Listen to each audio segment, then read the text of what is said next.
Hi friends, இன்னைக்கு நம்ம பணியாரத்தில் சுட போகிறோம். வாங்க எப்படி சொல்லலாம்னு பார்க்கலாம். ஃபஸ்ட்டு நம்ம மாவு ஊற்றிக்கலாம்.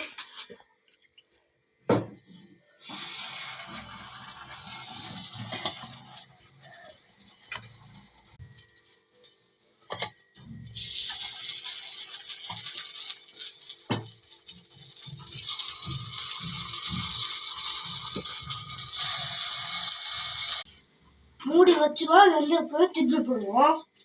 இப்போ வந்துருச்சா இப்போ திருப்பி போட்டுச்சு. போய் தூக்கி இன்னும் கொஞ்சம் லைட்டாக வந்து அங்கே போய் போட்டுக்கலாம். இப்போ நம்ம வந்துருச்சு. இப்போ எடுத்துருவோம்.